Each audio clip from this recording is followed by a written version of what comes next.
Essa é uma cidade enorme, tão grande quanto a história de um dos maiores locutores esportivos do país. Nós viemos falar com Oscar Ulisses, irmão de Osmar Santos.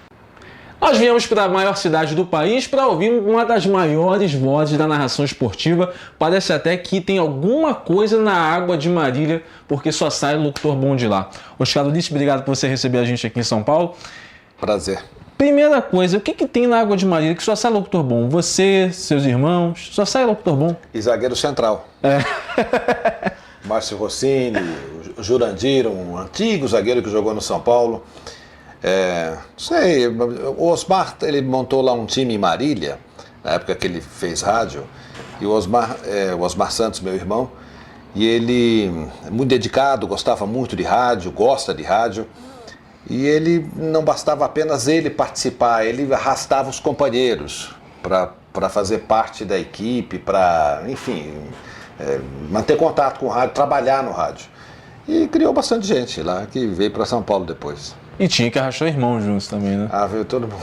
Foi por causa do irmão, mais velho. Por causa do Osmar fez em Marília, para você ter uma ideia, nos anos 70, ele fez lá em 1970, 69, ele fez um campeonato, organizou um campeonato dentro de leite na cidade. Eu vi essa história. A molecadinha foi jogar. Eu queria jogar, mas aí ele botou também na rádio, que ele trabalhava, alguns meninos, os locutores dentro de leite também, para transmitir esses jogos. Bacana. Aí eu já entrei nesse caminho aí já logo cedinho. Tinha lá 12 anos de idade, estava lá na 12 anos? Por aí. Você começou no rádio com 12 anos? Depois parei, depois voltei, mas eu sempre frequentava rádio junto com o Osmar, desde menino, então desde criança eu estou nesses corredores aí. Você começou no rádio sendo repórter, narrador, como é que foi? Então, comecei assim, transmitindo esses jogos dentro de leite. Depois fiquei repórter, apresentador de programa, eu fui para Londrina, fui para Cruzeiro do Oeste primeiro, depois Londrina. Aí lá eu fiquei apresentando programas, fazia reportagem, era repórter policial. A rádio do interior você é tudo um pouco. Então, trabalhei bastante tempo no interior. Qual foi a primeira grande rádio que você acabou trabalhando? Bom, todas para mim foram grandes, né? Porque te guarda com muito carinho todas elas. Mas assim, de repercussão nacional aqui em São Paulo, a Jovem Pan. A Jovem Pan, foi a primeira. Depois Globo, Bandeirantes e de volta para Globo. O Alfredo Raimundo Filho, que é diretor executivo lá da Super Rádio Tupi do Rio, ele disse que foi você que sugeriu a ele que se levasse o Luiz Roberto Demúcio para a Rádio Globo. Da onde é que você conheceu o Luiz Roberto? Foi o culpado? Você foi o culpado, foi isso que ele disse. O Oscar chegou na minha sala e disse, olha, o Luiz Roberto Demúcio é bom narrador, tem que dar uma chance para ele. O Luiz Roberto, ele trabalhava em São Paulo na Rádio Gazeta. E tinha uma vaga para locutor esportivo na Rádio Globo. Sim. Então... Porque seu irmão tinha saído, né? O Osmar tinha saído e eu estava na Rádio Globo. Eu tinha a responsabilidade de coordenar a equipe em São Paulo. Então eu lembro que naquela época tinha alguns nomes que a gente estava prestando atenção, e o Luiz Roberto era um deles. E bom locutor, boa pessoa, etc. Enfim, aí ficou fácil para ele chegar na Rádio Globo. Eu lembro disso, sim. Todo mundo, todo universitário, todo garoto que gosta de rádio, gosta de locução esportiva, deve se perguntar, o que tem que ter para ser um bom narrador? É meio difícil, né? É difícil e não é ao mesmo tempo. Eu acho que tem que treinar bastante, né? Tem que treinar muito. O interior, ele facilita isso porque a exigência é menor, você pode realmente começar no rádio do interior. E pode errar? Pode errar. Errar a gente erra aqui também. Mas você narra muito. Durante um bom período, você fica narrando, você vai aprendendo, você vai ouvindo os locutores. Normalmente, o pessoal do interior fica ouvindo o locutor das grandes rádios.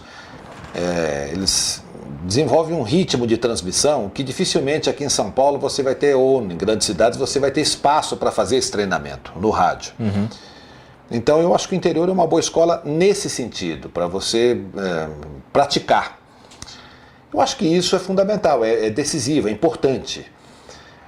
E a vontade, né? Porque tem uma molecada aí que quer trabalhar como locutor esportivo, quer trabalhar em rádio, então a dedicação é bastante grande. Eu acho que esse é um caminho natural. Agora, é claro que ninguém nasce sabendo. É claro que essa história de dom está muito mais relacionada a você gostar. Se treinar bastante, transmite jogo de futebol facilmente. Você está falando de transmitir jogo de futebol, mas você é um craque transmitindo Fórmula 1. Você narra mais de 70 voltas e você não perde o pique, você sabe jogar com o Celso Tiberê, você aí, o que você sabe? Quer dizer, você sabe distribuir a bola ali, né, na Fórmula 1. É o repórter que está lá do circuito, é o Celso Tiberê. De onde é que vem esse talento todo, assim? Porque não é normal. Mas ali, a transmissão da Fórmula 1, independentemente de você estar contando o que está acontecendo na pista, que essa é a essência da narração, e das informações que você tem disponível, que são os números da Fórmula 1, a distância do primeiro para o segundo, o número de voltas, os primeiros colocados, enfim, os números que estão na sua frente, você faz um trabalho de ancoragem, você é um âncora, você vai chamando repórter, comentaristas, convidados. Não é tão difícil. Eu acho bastante. Quando alguém 70 voltas, o locutor pode rodar algumas vezes e ainda continua na pista, diferentemente dos pilotos, que um errinho e o balbal, né? Quando alguém fala do Barrichello, que o Barrichello só chega em segundo, chega atrasado, te dá uma certa irritação, porque quem trabalha com Fórmula 1 deve desenvolver um carinho pelo piloto brasileiro, né? Não, eu acho engraçado, tem algumas piadinhas engraçadas. Esses dias teve nessas manifestações aqui em São Paulo, apareceu um rapaz com uma placa se dizendo Rubens Barrichello, gritando fora Collor. Agora que você chega? Então tem coisas engraçadas. Não tenho nenhum problema não, que ficam brincando com o Rubinho, com o Massa, brincavam com o Ayrton, com o Nelson, enfim, tranquilo. Falar em Ayrton, né? Tá aqui, bem aqui atrás, né? Um quadro do Senna de 2001 e o Osmar, logo do lado, aquele troféu Osmar Santos do jornal Lance, né? Do Diário Lance. São seus dois grandes ídolos? Eu acho que são duas figuras importantíssimas. O Ayrton foi muito importante, sem dúvida nenhuma, para o esporte brasileiro, um dos maiores nomes que nós tivemos. E fez uma revolução lá na Fórmula 1. Né? Verdade. Tem depois e antes do Ayrton, porque ele acabou levando para a Fórmula 1 um jeito muito profissional de trabalhar. Não só como piloto lá na equipe, mas trabalhar a parte física. Foi um atleta, acima de tudo, muito dedicado e competente, com talento ímpar. E o Osmar no rádio, eu acho que ele também foi revolucionário. O Osmar está com a gente, nós temos esse escritório aqui em São Paulo, ele está praticamente todos os dias aqui conosco, dando bronca nos irmãos. Não sei porquê, mas dando, felizmente, né? Felizmente. E o Osmar, ele com um jeito diferente de transmitir jogo de futebol, uma linguagem nova, muito jovem, muito moderna para a época, ele criou realmente um jeito de transmitir que revolucionou. Então eu acho que foi também uma figura bastante importante no meio, na comunicação. Eu sou de São Paulo, né? Eu moro no Rio de Janeiro há muitos anos, mas eu sou de São Paulo. Eu tenho um carinho muito especial, como milhares de pessoas têm, com o teu irmão, assim. Teu irmão faz parte da minha infância. Da minha também. Teu irmão mais velho, afinal. Fala um pouquinho, se você se sentir à vontade, claro. Totalmente à vontade. Do acidente do teu irmão, né? Foi em 94, né? Foi um pouquinho antes da Copa do Mundo. Foi isso? Não, foi depois. Foi no final de 94, em dezembro, no dia 22 de dezembro de 94. Ele teve um acidente, ele estava indo de Marília para Lins, à noite, e aí um caminhão estava fazendo uma manobra irregular na pista, um sábado, não sei se era sábado, enfim, um dia à noite chuvoso, e, enfim, bateu o carro, esse caminhão deu uma marcha ré na pista, enfim, depois descobriu-se o motorista do caminhão estava embriagado. Então ele teve um acidente, correu risco de vida ali, ficou no limite durante um bocado de tempo, foi socorrido por um pessoal que estava na estrada, que levou ele para o hospital lá em Lins, fez um trabalho inicial lá no hospital de Lins, veio para São Paulo e ficou internado em São Paulo durante 3 meses no hospital. Durante um mês ficou meio pendurado lá, conseguiu se salvar. E depois ele ficou com muita sequela. O Osmar ele perdeu a fala, ele fala pouco hoje, a linguagem dele ficou bastante comprometida, então ele não pode mais exercer a função que ele exercia. Mas agora é artista plástico, né? Agora, depois ele acabou no começo, por uma indicação, por uma terapia, ele começou a pintar e depois pegou gosto, até hoje ele continua se dedicando, tem aulas. Enfim, ele brinca bem legal com essa história de pintar quadros, ele faz isso todo dia. E consegue fazer as mínimas coisas dele, ele está conosco, repito, ele tem sequelas importantes, mas ele carrega um bom humor muito grande que ele tinha já antes, ele continua empenhado em fazer as coisas que é possível para ele hoje. Um exemplo, para nós ele é um exemplo e está com a gente. E acima de tudo com muito bom humor, impressionantemente muito bom humor. O Osmar é fera, é nosso. Você acredita em Deus, Oscar? Só quando o avião balança. Aí você passa a acreditar. Quando aperta, eu sou crente, devoto. Mas enfim, eu acho que essa relação com Deus é uma discussão eterna, né? Em determinados momentos você fica perguntando algumas coisas que as respostas estão tão distantes que normal, é difícil. Mas ao mesmo tempo eu acho que você ficar preocupado, pensando muito nisso, você se acomoda demais, então eu gosto muito de escapar disso. Né? Entendi. Você é o homem que acredita... Sou um crente muito fajuto. Tá, entendi. Muito fajuto, a ponto de dizer que é melhor deixar isso para lá. Um assunto que a gente vê muito nos jornais aqui de São Paulo é o Itaquerão, do Corinthians. Já tem a estação de metrô, né, lá de Corinthians e Itaquera, né? Mas por que eu estou te perguntando sobre isso? Porque lá no Engenhão, no Rio de Janeiro, é um estádio de difícil acesso, é uma das grandes reclamações dos torcedores quando tinha jogo no Engenhão, né, porque está interditado. Você acha que o Itaquerão vai ser um estádio bom para o torcedor chegar, bom para a imprensa chegar? Para a imprensa que está mais aqui, para o pessoal que está mais aqui no centro da cidade, acho que talvez vai ter dificuldade, mas para quem está lá em torno do estádio, lá em Itaquera, que é uma cidade muito grande, vai funcionar. Eu acho que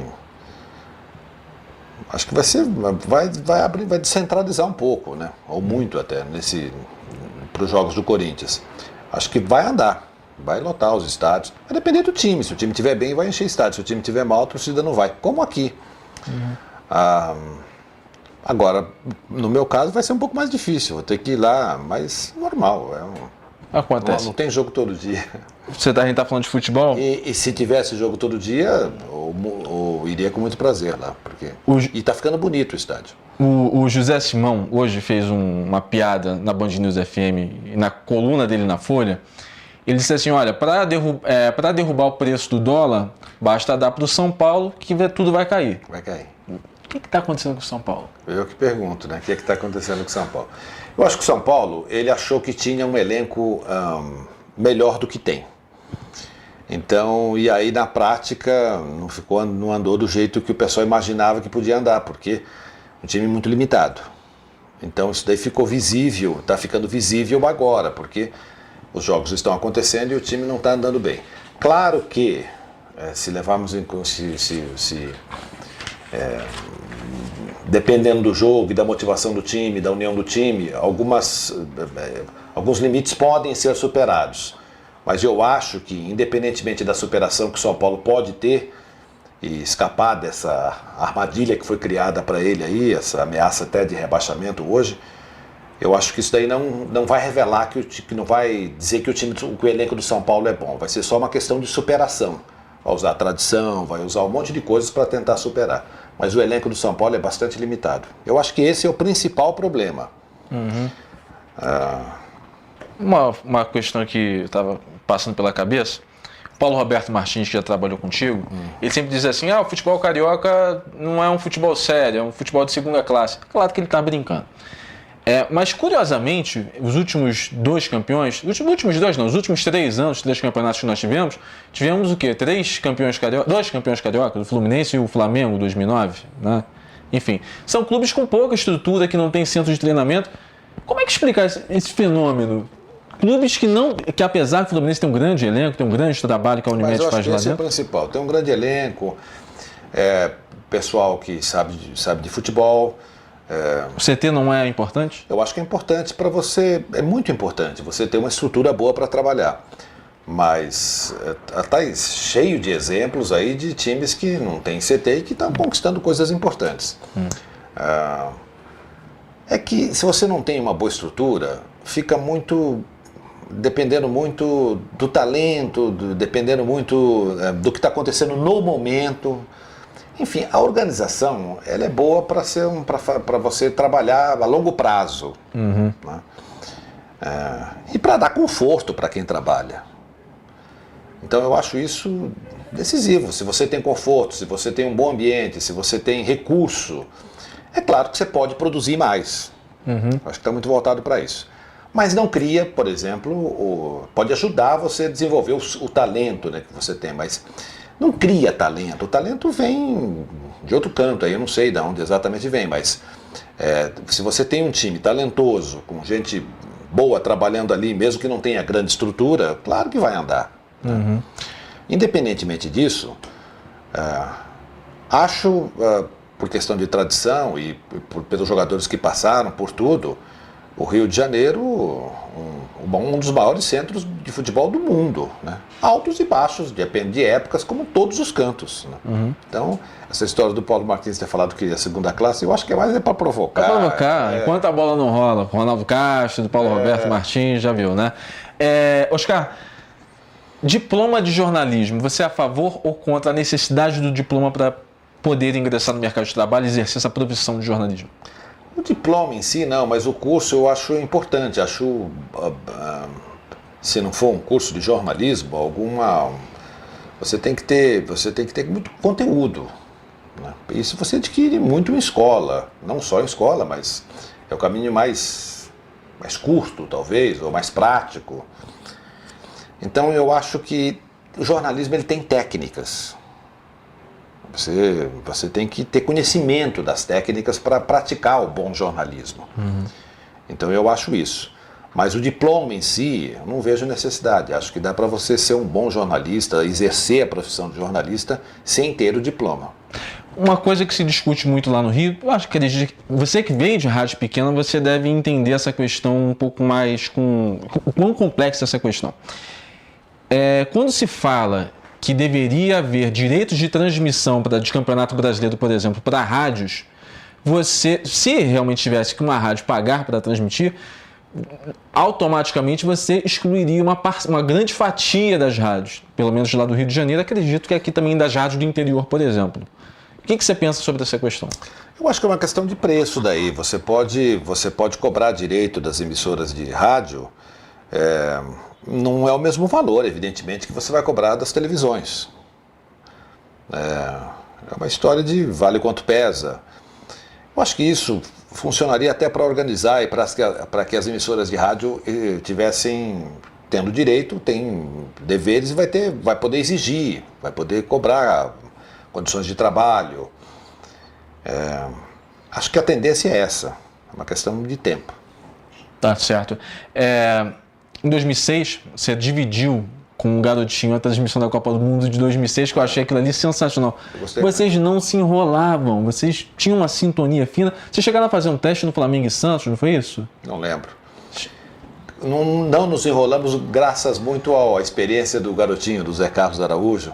Foi muito competente. Eu roubei algumas coisinhas dele na transmissão, ele fingiu que não percebeu, né? Ele deixou barato. Foi bacana, foi uma experiência muito boa. Bacana, né? A Copa do Mundo de 2006 foi uma coisa diferente, parecia que eram duas rádios no mesmo lugar, né? Na verdade foi isso mesmo, quer dizer, a Rádio Globo São Paulo e a Rádio Globo Rio juntaram para fazer a transmissão e queriam botar os dois locutores, o de São Paulo e do Rio. Então eu fiz uma tabelinha com o Zé Carlos. Rolou, deu certo. Tá. Qual é o seu time?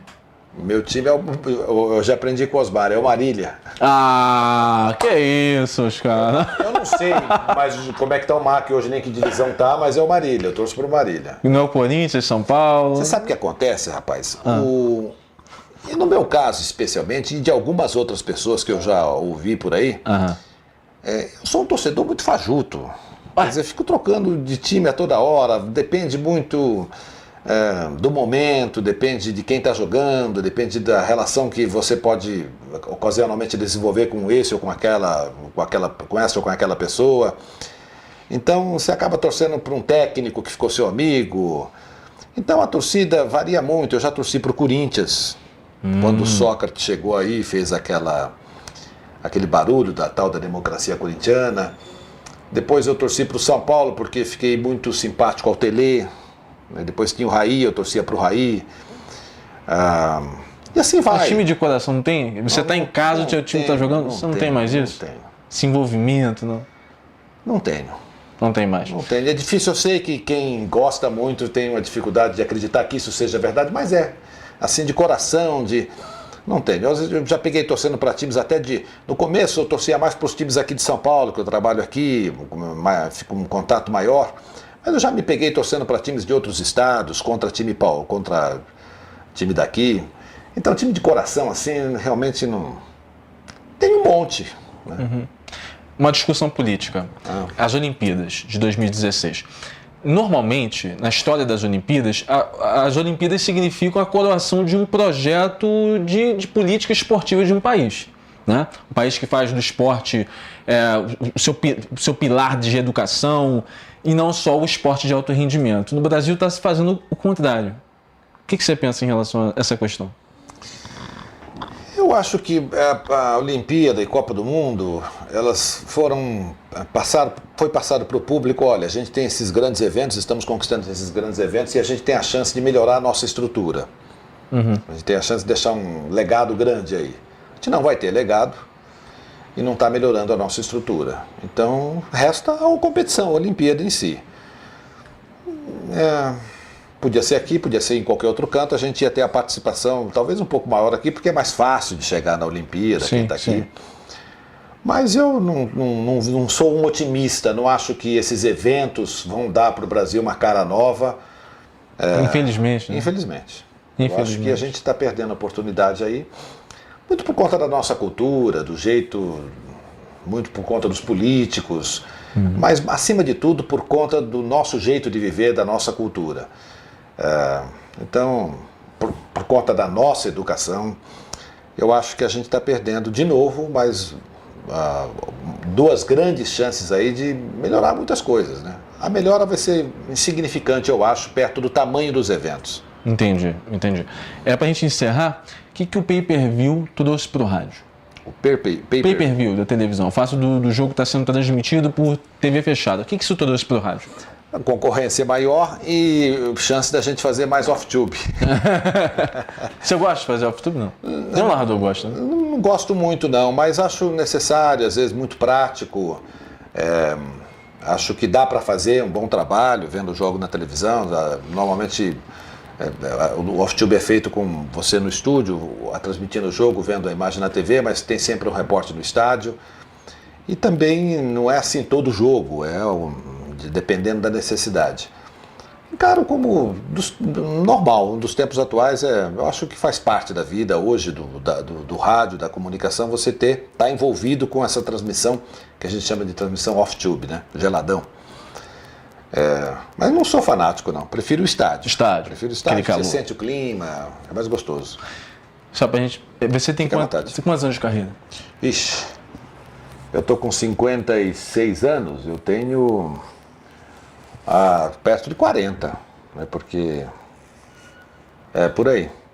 Qual foi o momento mais top, inesquecível da tua carreira? Aquele momento que você realmente não vai esquecer? Tem muitos. A Copa de 98, Brasil e Holanda, foi um jogo que marcou. O Brasil ganhou. E tem outros jogos que aconteceram por aí. Tem a conquista do Corinthians, do Mundial lá no Japão, foi muito bacana. Libertadores do próprio Corinthians, outras Libertadores do São Paulo no Japão. Aí eu fiz jogos bacanas já, tem muitos marcados aí. A própria Fórmula 1, participei de corridas ótimas, tem muitos. Tá bom. Felizmente, né? Oscar, obrigado pela gentileza, você. Pelo carinho aqui com a gente, tá bom? Um prazer, boa sorte para vocês, pessoal do radioverdade.com. Foi um prazer, um abraço. Obrigado, Oscar, valeu.